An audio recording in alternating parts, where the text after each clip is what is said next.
दोस्तों, 1-2 दिन पहले ही दुनिया के जैसे जापान और रूस जैसे क्षेत्रों में भयंकर भूकंप आया।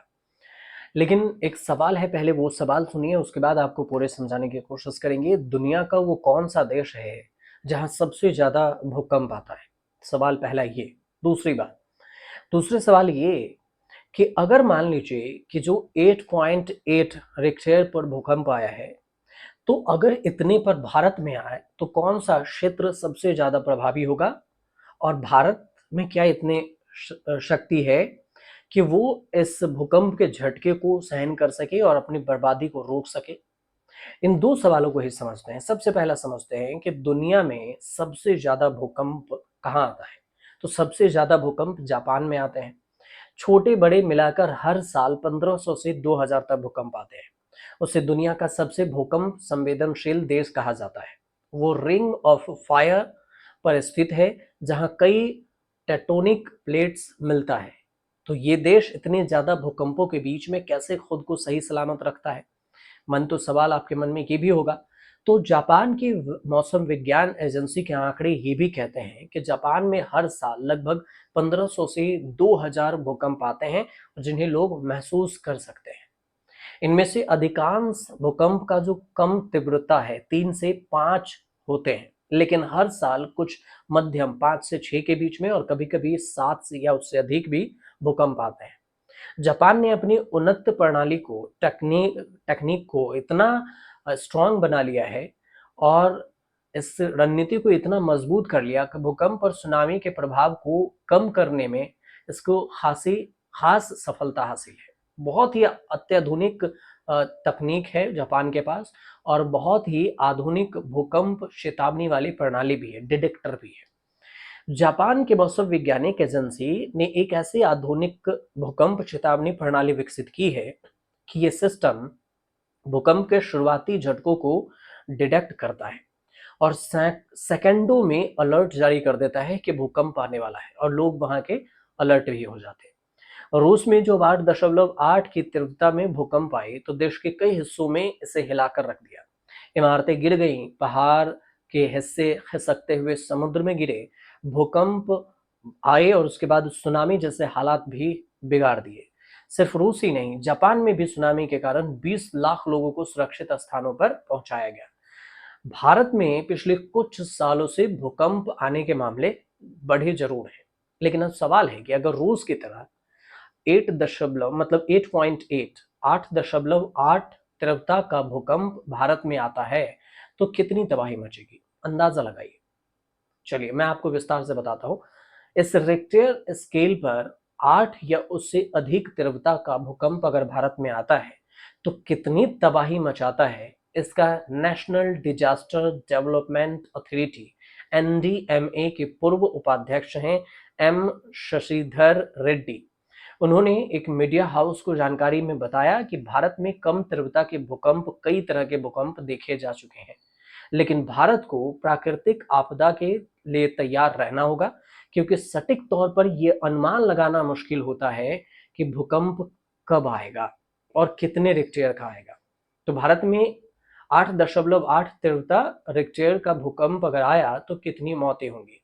तो इस पर एनडीएमए के जो पूर्व उपाध्यक्ष हैं एम शशिधर रेड्डी कहते हैं कि अगर जम्मू कश्मीर से लेकर अरुणाचल प्रदेश तक भूकंपीय रूप से सक्रिय हिमालय राज्यों में रिक्टर पैमाने पर 8 की गति से भूकंप आता है तो 8 लाख से ज्यादा लोगों की मौत हो सकती है। समझिए कैसा होगा ये। अगर अब बात ये भी है कि देखिए, मेरे मतलब हमारे वीडियो बनाने का मतलब ये नहीं है कि दहशत में लोग रहे, लेकिन अनुमान है इसे।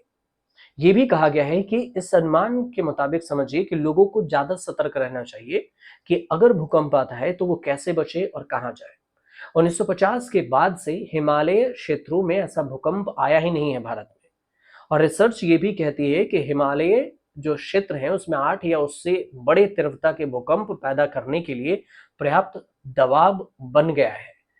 इससे ज्यादा के भूकंप आ सकती है, प्रेशर बन रहा है। अब हिमालय क्षेत्र की दृष्टि से अधिक सक्रिय है। 1897 से 1950 के बीच में 53 सालों में इस क्षेत्र में रिक्टर पैमाने पर 8 से अधिक तीव्रता वाले 4 बड़े भूकंप आए, जिससे भारी तबाही हुई।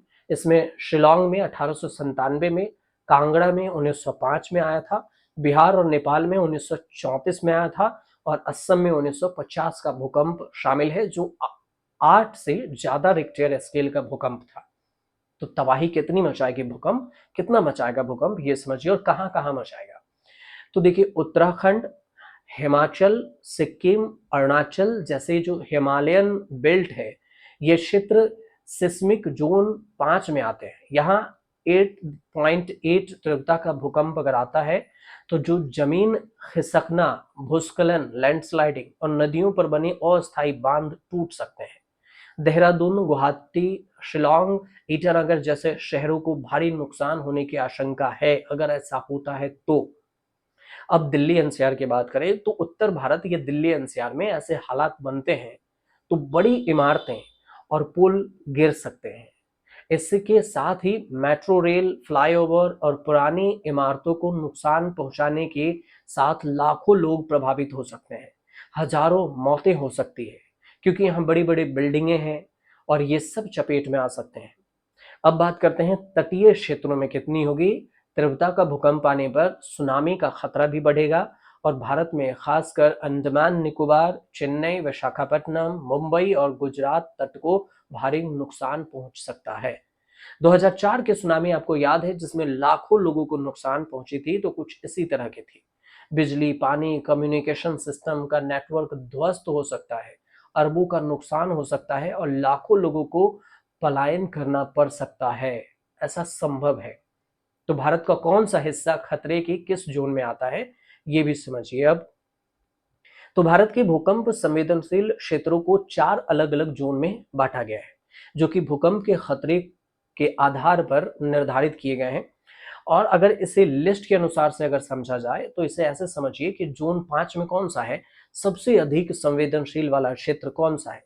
तो पूर्वोत्तर का जो हिस्सा है, भारत के पूर्वोत्तर का हिस्सा, जिसमें जम्मू कश्मीर है, लद्दाख के कुछ हिस्से हैं, हिमाचल प्रदेश, उत्तराखंड, गुजरात के कच्छ का रण और उत्तर बिहार के कुछ क्षेत्र हैं, अंडमान निकोबार द्वीप समूह, ये सब है। और यह देश का वो इलाका है जहां भूकंप आने की संभावना सबसे अधिक होती है। अब जोन 4 की बात कीजिए।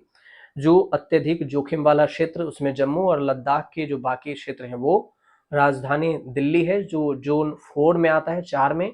सिक्किम भी है, उत्तर प्रदेश का उत्तरी भाग है, बिहार है, पश्चिम बंगाल के कुछ हिस्से आते हैं। गुजरात और महाराष्ट्र के पश्चिमी तटियों में भी, पश्चिमी तटों पर भी छोटे हिस्से में, राजस्थान के कुछ क्षेत्र में भी आते हैं।